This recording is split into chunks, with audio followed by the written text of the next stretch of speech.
Welcome back to my channel. நான் உங்கள் Zakir Hussain, career guidance guru. இப்போது எல்லாருமே இன்ஜினியரிங் ஃபஸ்ட் செமஸ்டர் எக்ஸாமினேஷன் எழுத போகிறீங்க. நீங்கள் எல்லாருமே +2 படிச்சுட்டு முதல் முறையாக கல்லூரி தேர்வு எழுதுறதுக்காக ஆவலாக இருக்கீங்க.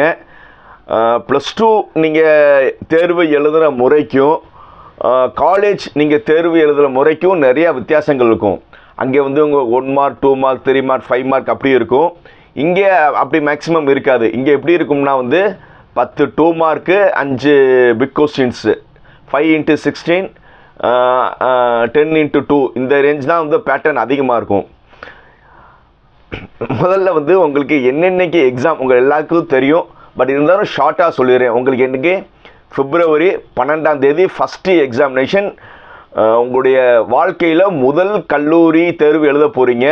முதல் கல்லூரி தேர்வு எழுத போகிற அனைத்து மாணவர்களுக்கும் கேரியர் கைடன்ஸ் குரு ஜாக்கிர் ஹுசேன் சார்பாக வாழ்த்துக்களும், நீங்கள் அதிகமான மார்க் எடுக்கிறதுக்கு என்னுடைய பிரார்த்தனைகளும்.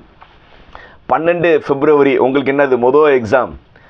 தமிழ், ஹெரிட்டேஜ் ஆஃப் தமிழ் தான் உங்களுடைய முதல் எக்ஸாம். அதுக்கப்புறம் உங்களுக்கு 5 நாள் டைம் இருக்குது. அந்த 5 நாளுக்கு அப்புறம் 17 February தான் உங்களுக்கு இன்ஜினியரிங் கெமிஸ்ட்ரி இருக்குது. அதுக்கப்புறம் 19 February 19 உங்களுக்கு இன்ஜினியரிங் ஃபிசிக்ஸ் இருக்குது. அதே மாதிரி 21 February ப்ரொஃபஷனல் இங்கிலீஷ் இருக்குது. அதுக்கு மறுநாளே February 22 உங்களுக்கு மேக்ஸ், அதாவது என்னது மேட்ரிக்ஸ் அண்ட் கால்குலஸோட மேக்ஸ் பேப்பர் இருக்குது. அதுக்கப்புறம் 24 ப்ரோக்ராம் சால்விங் அண்ட் பைத்தான் இருக்குது. ஸோ இதில் எல்லாருமே நல்லா ப்ரிப்பேர் பண்ணியிருப்பீங்க.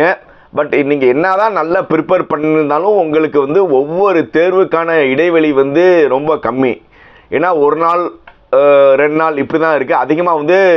அதிகமாக மாணவர்கள் கஷ்டம் சொல்லி ஃபீல் பண்ணுற மேக்ஸ்க்கு லீவே கிடையாது. முத நாள் 21 இங்கிலீஷ் இருக்குது. அதுக்கப்புறம் 22 உங்களுக்கு என்னது மேக்ஸ், மேட்ரிக்ஸ் அண்ட் கால்குலஸ் இருக்குது. ஸோ அதனால் இந்த நேரத்தில் மாணவர்கள் ரொம்ப பக்காவாக ஷெடியூல் பண்ணால் தான் கிளியர் பண்ண முடியும். ஏன்னா நம்ம இன்றைக்கி நம்ம பேசிகிட்டு இருக்கோம். இன்னைக்கு February 9 சண்டே நம்ம பேசிகிட்டு இருக்கோம்.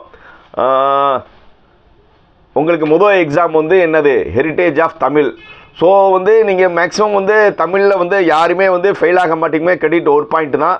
ஸோ அதனால் யாருமே தமிழில் ஃபெயில் ஆகிறதுக்கான வாய்ப்புகள் ரொம்ப ரொம்ப கம்மி. ஸோ அதனால் நீங்கள் என்ன செய்கிறீங்கன்னா ஒரு நாள் இல்லைன்னா 2 நாள் நீங்கள் என்ன செய்கிறீங்கன்னா மேக்ஸுக்கு இந்த நாளை யூஸ் பண்ணுங்கள். அதே மாதிரி நீங்கள் தமிழ் எக்ஸாம் முடித்த பிறகு 17 தான் உங்களுடைய கெமிஸ்ட்ரி எக்ஸாம் இருக்குது. ஊடால உங்களுக்கு 5 நாள் டைம் இருக்குது. ஸோ இந்த 5 நாளில் 12 எக்ஸாம் எழுதிட்டு வந்த பிறகு அந்த 12 நைட்டு 13 14 இந்த 2 நாள் நீங்கள் ஃபுல் அண்ட் ஃபுல் நீங்கள் உங்களுடைய கான்சன்ட்ரேஷன், உங்களுடைய ப்ராக்டிஸ் எல்லாமே நீங்கள் எதுக்கு கொடுக்குறீங்கன்னா மேக்ஸ்க்கு கொடுங்க. ஏன்னா மேக்ஸ் கொஞ்சம் டஃப்பான சப்ஜெக்ட்டு. அதே மாதிரி நீங்கள் கரண்ட்லேயே நீங்கள் மேக்ஸ் பாஸ் ஆகிடணும். இல்லை நீங்கள் ஏதாவது அரியர் வந்துருச்சுன்னா அதுக்கப்புறம் நீங்கள் அடுத்த ஒரு மேக்ஸ்ன்னு போகிறனால திருப்பி நீங்கள் கிளியர் பண்ண கொஞ்சம் கஷ்டமாக இருக்கும். ஸோ அதனால் எல்லா சப்ஜெக்ட்டும், நான் மேக்ஸ் மட்டும் சொல்லலை, எல்லா சப்ஜெக்ட்டுமே நீங்கள் கரண்ட்டில் பாஸ் பண்ணிட்டு போகிறது தான் ரொம்ப ரொம்ப நல்லது. அடுத்தது கெமிஸ்ட்ரி, அடுத்தது ஃபிசிக்ஸ், எல்லாத்துக்கும் உங்களுக்கு ஒரு நாள் டைம் இருக்குது. ஸோ அது நீங்கள் எல்லாமே ப்ரிப்பேர் பண்ணிடுவீங்க. ரைட். இப்போது எப்படி ப்ரிப்பேர் பண்ணணும் சார்? இனிமே நீங்கள் புதுசாக எதுவுமே ப்ரிப்பேர் பண்ண அவசியம் கிடையாது. நீங்கள் புதுசாக எந்த டாப்பிக்குமே இனிமேல் படிக்காதீங்க. நீங்கள் ஏற்கனவே எல்லா காலேஜ்லேயும் உங்களுக்கு ரிவிஷன் 1 ரிவிஷன் 2 இன்டர்னல்ஸ்லாம் நிறையா நடந்திருக்கும். ஒரு சில காலேஜில் டெய்லி எக்ஸாமினேஷன்ஸ் இருக்கும். ஸோ அதனால் நீங்கள் நல்லாவே ப்ரிப்பேர் பண்ணியிருப்பீங்க. சார் நான் ஒரு சில டாபிக் நான் படிக்கலை, நான் புதுசாக படிக்கணும்னு நீங்கள் நினச்சிங்கன்னா கண்டிப்பாக உங்களுக்கு டைம் கிடையாது. ஸோ அதனால் நீங்கள் ஏற்கனவே படித்த டாப்பிக்கை நீங்கள் ரிவைஸ் பண்ணாவே போதும். ஆனால் ரிவைஸ் பண்ணுறதுக்கே உங்களுக்கு நேரம் கம்மியாக இருக்கும். ஸோ அதனால் நீங்கள் புதுசாக எந்த டாப்பிக்கும் படிக்க வேணாம். ஏற்கனவே இருக்கிற டாப்பிக்கை மட்டும் நீங்கள் இது பண்ணால் போதும். அதே மாதிரி மெயினாக இப்போது நிறையா பேர் ஹாஸ்டலில் இருப்பீங்க.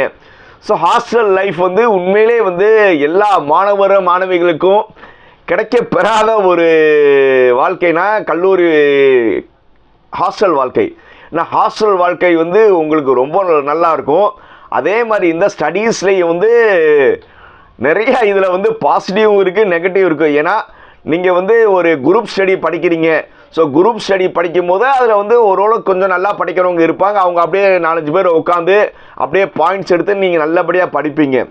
இது மேக்ஸிமம் வந்து எல்லாருமே கிளியர் பண்ணா எனக்கு தெரிஞ்சு நிறையா பேர் வந்து எக்ஸாமுக்கு நாள் படித்து பாஸ் பண்ணவங்க நிறைய பேர் இருக்காங்க ஹாஸ்டலில். ஏன்னா அது ஒரு ஆம்பியன்ஸ், ஹாஸ்டலோட வாழ்க்கை ஒரு தனி ambience. At the same time இன்னொரு மேஜர் டிராபேக் என்னென்னா, படிக்கணும்னு சொல்லி நீங்கள் ஆரம்பிச்சிங்கன்னா முதல்ல வந்து ஒரு 5 நிமிஷம் படிக்க ஆரம்பித்தோன்னே அதுக்கப்புறம் வந்து டெல்லி எலெக்ஷன் என்ன ஆச்சு, விடாமுயற்சி படம் என்ன எப்படி இருக்குது அப்படின்னு கொஞ்சம் கொஞ்சமாக அந்த கிரிக்கெட்டில் என்ன ஆச்சு அப்படின்னு பேசி பேசி வந்து உங்களுடைய படிப்பில் இருக்கிற கான்சன்ட்ரேஷன் வந்து அப்படியே வந்து வேறு இதுக்கு போகிறதுக்கான வாய்ப்புகள் இருக்குது. அதே மாதிரி குரூப் ஸ்டடியில் படிக்கும்போது ஒரு சில மாணவர்களுக்கு தூக்கம் வரும்னு சொல்லி தூங்க போவாங்கன்னா இவன் தூங்கிட்டான நம்மளும் தூங்குவோம்னு சொல்லி நீங்கள் கூட மைண்ட் செட் ஆயிடும். ஸோ அதனால் வந்து குரூப் ஸ்டடியை வந்து நல்லா எஃபெக்டிவாக பண்ணுங்கள். எனக்கு தெரிஞ்சு வந்து குரூப் ஸ்டடி வந்து ஒரு நல்ல விஷயம். ஆனால் எஃபெக்டிவாக நீங்கள் குரூப் ஸ்டடி படித்து நீங்கள் கிளியர் பண்ணிங்கன்னா வந்து, ஏன்னா கண்டிப்பாக நீங்கள் ஹாஸ்டலில் இருக்கிறனால உங்களுடைய சீனியர்ஸ் எல்லாமே இருப்பாங்க. உங்கள் சீனியர்ஸ்லாம் உங்களுக்கு சஜஷன்ஸ் கொடுப்பாங்க. இந்த மாதிரி எப்படி ஷார்ட்டாக இது பண்ணணும்னு எல்லாமே வந்து உங்களுடைய சீனியர் சொல்லுவாங்க. அதே மாதிரி வந்து டே ஸ்காலர் வீட்டில் இருக்கிறவங்களுக்கு என்ன பிரச்சனைனா, வீட்டில் வந்து ஏற்கனவே நீங்கள் ப்ளஸ் 2ல் எப்படி படிச்சிங்க அந்த அளவுக்கு நீங்கள் சின்சியராக வந்து இதுதான் என்னுடைய வாழ்க்கையை நினச்சி நீங்கள் படிக்கணும். மெயினாக வந்து உங்களுக்கு எதிரியே வந்து என்னது செல்ஃபோனில் வந்து நீங்கள் என்ன செய்வீங்கன்னா, ஃப்ரெண்ட்ஸ் கிட்ட வந்து பாடம் டவுட்டுன்னு சொல்லி கிளியர் பண்ணணும்னு நினைப்பீங்க. ஆனால் வந்து நீங்கள் பாடம் வந்து நீங்கள் டவுட் கிளியர் பண்ணுறீங்களோ இல்லையோ, நீங்கள் என்ன செய்வீங்க, கண்டிப்பாக வந்து சேட் பண்ண ஆரம்பிச்சிருவீங்க. ஸோ அதனால் வந்து தயவு செய்து வந்து நான் எல்லா மோட்டிவேஷன் எல்லா காலேஜ் அண்ட் ஸ்கூலுக்கு போகும்போது சொல்கிறது என்னென்னா, நீங்கள் செல்ஃபோன் வச்சுக்கிறது பெரிய விஷயம் இல்லை. செல்ஃபோனில் இருக்கிற ஆப்பை வந்து அன்இன்ஸ்டால் பண்ணுங்கள். ஃபேஸ்புக், வாட்ஸ்அப், ஷேர் சாட், என்னென்ன வந்து டெலிகிராம், நீங்கள் என்னென்ன வந்து நீங்கள் பண்ணணும்னு நினைக்கிறீங்களோ அது எல்லாமே நீங்கள் ஆப்பை வந்து அன்இன்ஸ்டால் பண்ணிட்டீங்கன்னா உங்களுக்கு ஆட்டோமேட்டிக்காக வந்து அதுக்கான சிந்தனை போகவே போகாது. ஸோ அதனால் வந்து எஃபெக்டிவாக வந்து படிங்க. அதே மாதிரி வந்து ரொம்ப நல்லா வந்து நீங்கள் ஏற்கனவே வந்து ப்ளஸ் 2 எழுதுனவங்க தான்.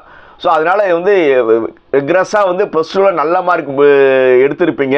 ஸோ அதனால் எப்படி நீங்கள் அந்த ப்ளஸ் 2வோட ஃபைனல் பப்ளிக் எக்ஸாமினேஷன் எப்படி நீங்கள் படிச்சிங்களோ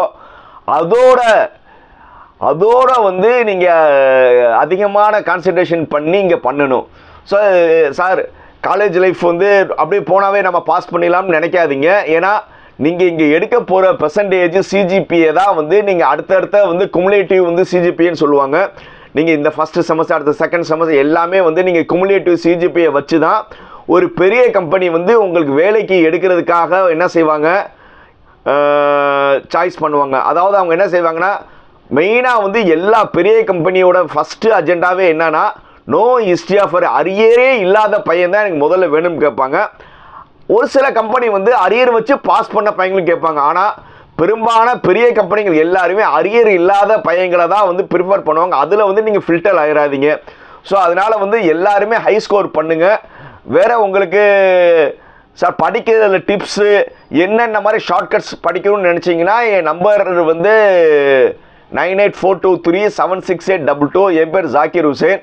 நீங்கள் எப்போ வேணுமா கால் பண்ணலாம். நான் உங்களுக்கு வந்து நிறைய டிப்ஸ் கொடுக்க ரெடியாக இருக்கேன். அதே மாதிரி வந்து ஒரு 10 நாளைக்கு முன்னாடி வந்து அண்ணா யூனிவர்சிட்டி எக்ஸாமினேஷன்ஸ் எப்படி எழுதணும்னு சொல்லி உங்களோட ஆன்சர் ஷீட்டை வந்து ஆன்சர் ஷீட்டில் நீங்கள் என்னென்ன தப்பு பண்ணுவீங்க, நீங்கள் ஆன்சர் ஷீட்டில் நீங்கள் எப்படி எழுதணும்னு சொல்லி ஏற்கனவே ஒரு வீடியோ போட்டிருக்கேன்.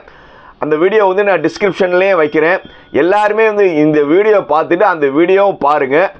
எல்லாருமே வந்து நல்லபடியாக ஃபஸ்ட்டு நீங்கள் கல்லூரியில் வந்து எழுத போகிற முதல் எக்ஸாம் வந்து செமஸ்டர் எக்ஸாம், எல்லா எக்ஸாமும் வந்து நல்ல மார்க் எடுத்து நல்ல பர்சன்டேஜ் இருக்கிறதுக்கு என்னுடைய வாழ்த்துக்கள்.